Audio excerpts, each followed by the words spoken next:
Hello everyone, this is Sadiq Akhtar Khan, your mathematics tutor. I hope you will be fine and welcome to my YouTube channel Sadiq Institute. आज मैं आपको क्या question number 3 और 4 solve करके आपको बताऊंगा जो क्लास 9 के एनसीईआरटी बुक में अवेलेबल है। चैप्टर नंबर 1 संख्या पद्धति, जिसको इंग्लिश में कहते हैं नंबर सिस्टम्स, जो हम लोग पढ़ाएंगे। आज हम क्या प्रश्नावली 1.1 का क्वेश्चन नंबर 3 और 4 मैं आपको सॉल्व करके बताऊंगा। इससे पहले मैं क्वेश्चन नंबर क्या है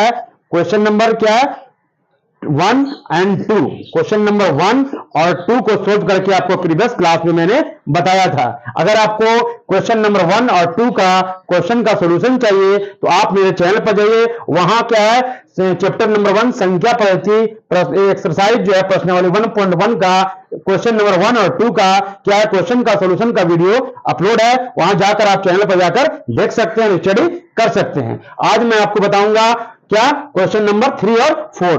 क्वेश्चन नंबर 1 और 2 तो मैंने आपको पहले बता चुके हैं। आपको देखना है तो मेरा प्रीवियस क्लास का वीडियो देख सकते हैं मेरे चैनल पर जाकर। तो आज मैं आपको बताऊंगा 3 और 4, क्वेश्चन नंबर 3 और 4। तो क्वेश्चन नंबर 3 क्या कह रहा है 3/5 और क्या है 3/5 या 3/5 लिखा सकते हैं या 3/5 और 4/5 के बीच 5 परिमेय संख्याएं ज्ञात कीजिए। क्या करना है 3/5 और क्या है 4/5 के बीच में 5 परिमेय संख्या ज्ञात करना है। तो ज्ञात करने के लिए हम लोग क्या करते थे, सबसे पहले देखिए किस तरह सॉल्व करेंगे। हम लोग क्वेश्चन नंबर 3 को सॉल्व कर रहे हैं।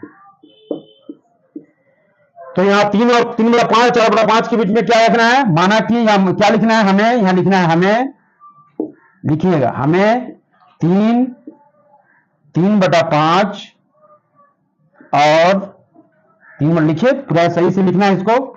हमें 3/5 और 4/5 के बीच 5 परिमेय संख्या प्राप्त करना है। 5 परिमेय संख्या प्राप्त करना है। तो क्या हो जाएगा, तो इसलिए क्या हो जाएगा, तो इसीलिए क्या होगा,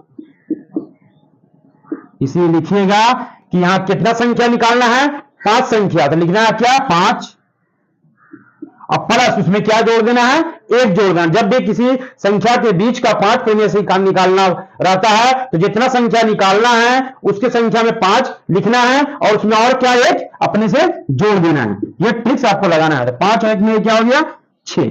अब देखिए 3/5 को किस तरह से लिखेंगे। अब यहां लिखेंगे, अब 3 बटा क्या है 5, 3/5 और 4/5 में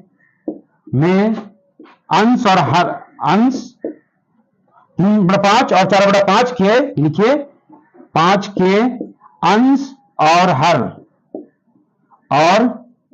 में क्या करेंगे 6 से, हर में 6 से गुना करने पर, हर में भी और अंश में भी गुना करने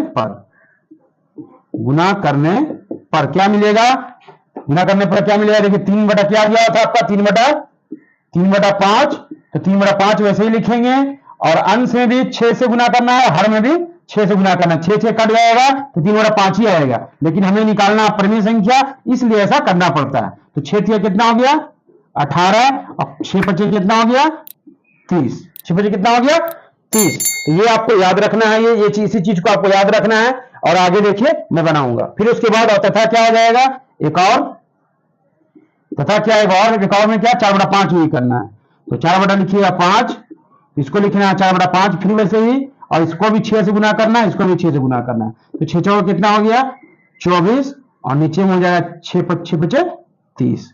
तो अब इन दोनों के बीच का निकालना है। स्टार्टिंग क्या है 18 के बाद से, ठीक है। 18 के बाद क्या आएगा, यहां तक क्लियर हो गया। मैं इसे इरेज कर देता हूं और आप इसे ध्यान से देखिए, आप नोट कर लीजिए, मैं इसे इरेज करने वाला हूं, ठीक है। अब देखिए नेक्स्ट स्टेप में क्या लिखना है। नेक्स्ट स्टेप अब इसको यहां से हम दोनों को लिखेंगे 18 बटा क्या है, अब देखिए लिखेंगे अतः करके लिख देना है, अतः करके लिखना, अतः 3 बटा 5 और 4 बटा 5 के बीच 5 परिमेय संख्या, 5 परिमेय संख्या, 5 परिमेय संख्याएं इस प्रकार हैं, इस प्रकार है।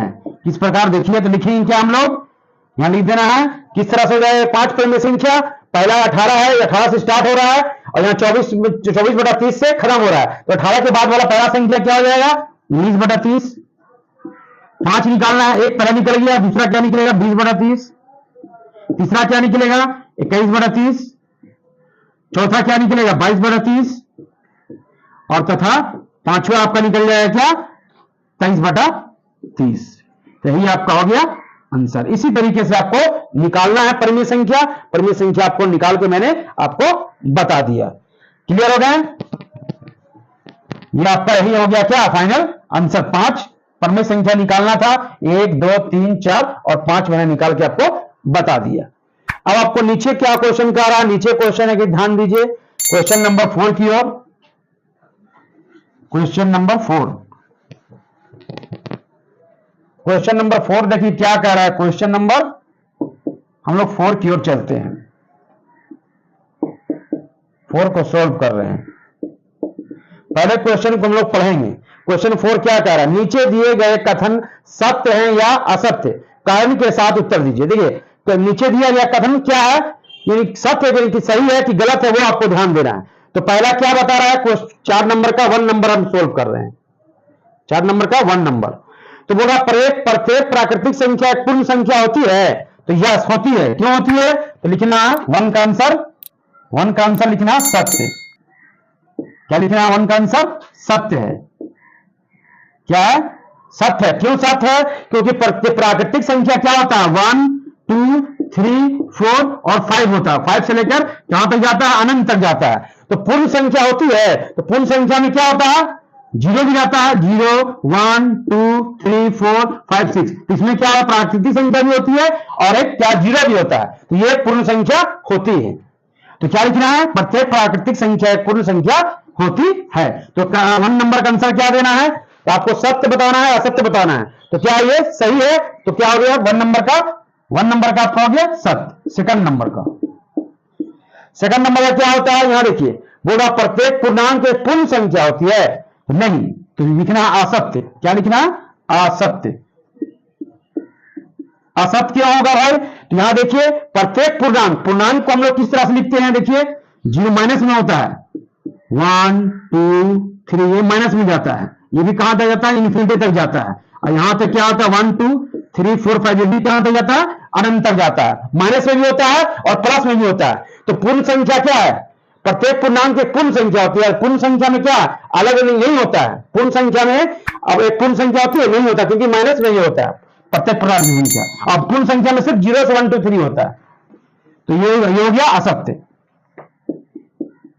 थर्ड में देखिए उसके बाद बोल रहा क्या, प्रत्येक पूर्णांक उसको प्रत्येक परिमेय संख्या एक पूर्ण संख्या होती है। तो प्रत्येक परिमेय संख्या, तो परिमेय संख्या क्या होता है P बटा Q के रूप में होता है। तो एक पूर्ण संख्या होगा, पूर्ण संख्या किसको कहते हैं 0 1 2 3 4 ये पूर्ण संख्या में आता है, ये क्या आता है पूर्ण संख्या में आता है, तो ये P बटा Q इसके बराबर है नहीं है, तो ये लिखना क्या असत्य, असत्य, बस यही लिखना था आपको, ये जानकारी आपको लेना था, क्या करना था, तो प्रत्येक प्राकृतिक संख्या पूर्ण संख्या होती है, ये सही है, और प्रत्येक पूर्णांक एक क्या होता है पूर्ण संख्या नहीं होती है, ठीक है, प्रत्येक परिमेय संख्या एक पूर्ण संख्या भी नहीं होती है। तो क्या हो गया असत्य, असत्य और पहला का हो गया सत्य। सत्य इसलिए हो गया कि प्राकृतिक संख्या या पूर्ण संख्या क्या होता है मौजूद होता है। तो ये आपको मैंने आपको क्वेश्चन क्या सोल्व करके क्या बताया, प्रश्न वाली 1.1 का क्वेश्चन नंबर 3 और 4 मैंने सोल्व करके आपको बता दिया।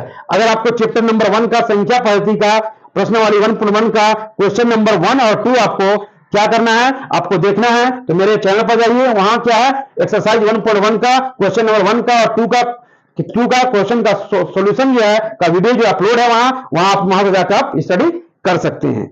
अगर आपको हमारे पढ़ाने का तरीका अच्छा लगा तो आप मेरे चैनल को सब्सक्राइब कीजिए, शेयर कीजिए, लाइक कीजिए और अपना फीडबैक देने के लिए कमेंट कीजिए। Thank you, welcome.